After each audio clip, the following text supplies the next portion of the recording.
Example how Trump can use pathological demand avoidance in brackets PDA to attack autism by Richard Woods at London South Bank University PhD student, and I'm currently on an extended gap year. So this should be probably about a 7-minute video, providing an example of how Trump can use pathological demand avoidance to attack autism.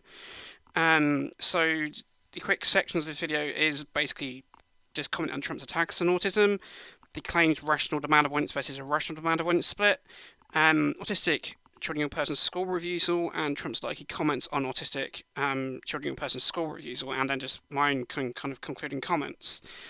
So, yes, on the Monday the 22nd of September, Donald Trump with some of his colleagues have made some comments about autism and its causes, and those comments seem to be not based on any evidence and to be highly problematic, and there has been quite a substantial amount of pushback from the community towards Trump and his colleagues' kind of comments about it, which I fully support. But I'm here to point out how these attacks could be much worse if pathological demand avoidance becomes widely associated as a form of autism. So, and I will set out as an example how in this video. So, yes, it is claimed that there's a difference between kind of PDA profile of autism and other types of autism by the nature of demand avoidance. I have critiqued this proposed in claim split to death in a separate talk and video, and I'm going to be using this as an example to kind of highlight how Trump can use PDA to attack autism. So it's suggested that for PDA profile of autism, its demand avoidance is illogical in nature, and that like many autistic PDA advocates like kind of support this split and like defining their demand avoidance by it being like illogical or irrational. So, for example, see the means by Sanicat. So there's a dichotomy being proposed of rational demand avoidance for non-PDA autism and irrational demand avoidance for PDA autism.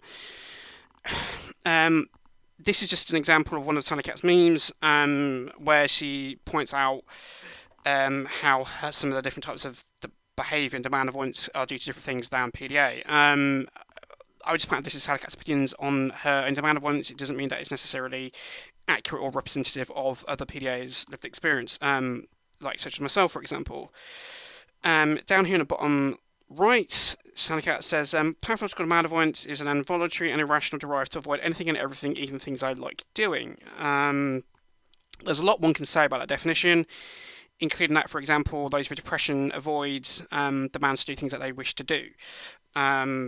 Or even, so let's just move on from that. So, yeah, what's motivating me to kind of do this video is reflecting on this photo meme image put forward by Pete Wharmby.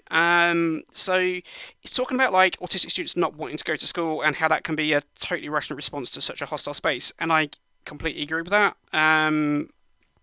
From an autistic person perspective, it can be viewed as being logical and rational to avoid wanting to go to school due to it just being an atrocious environment to be in and quite harmful to their well-being. The problem with this is, if one can flip it and view that to be an irrational perspective. And I'm going to kind of move on from this kind of meme video to kind of just talk about kind of just avoiding school to being like school refusal. So, yes, so like, what is irrational or rational is inherently subjective. It's based on value judgments. So, for example, like PDA demand avoidance is irrational, is mainly defined by observer bias, as mentioned in like Gilbert 2024b. So that's mainly based on white, middle-class, straight, male value judgments. And let's point out, so what is inherently rational or irrational is inherently subjective. So it's basically based on people's own biases and personal preferences. And I can show this by basically going, what would Trump likely say about an autistic children person in this situation, and basically refusing to go to school, like expressing school avoidance, basically.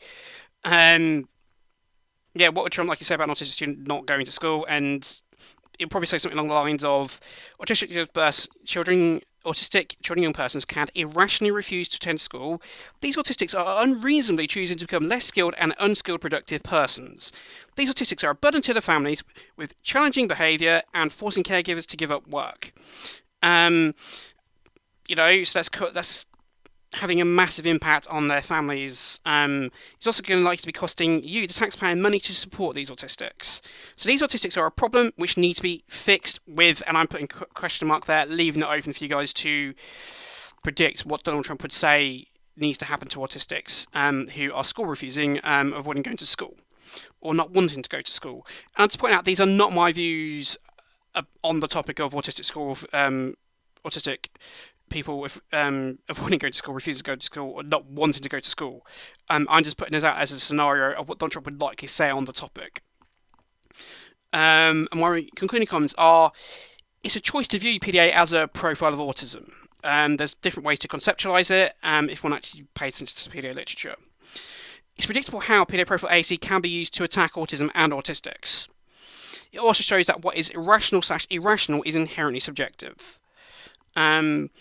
It's also like how PDA profile of autism can contribute towards prejudice and stigma experienced by autistics, like needs to be accounted for in PDA ethics. So yeah, we're on the final slide. I've not enjoyed making this video. I don't like making them, but they do need to be made because, in my view, this is an important topic and it does need to be addressed because, like, if PDA becomes widely accepted, it is going to cause problems, and these problems are going to be completely avoidable because they are predictable. So I'm going to end with, may one stimming activities be many and one phase states long, which is equivalent to live long and prosper. And I hope everyone's having a good time, certainly better than the recent week that people have been having. So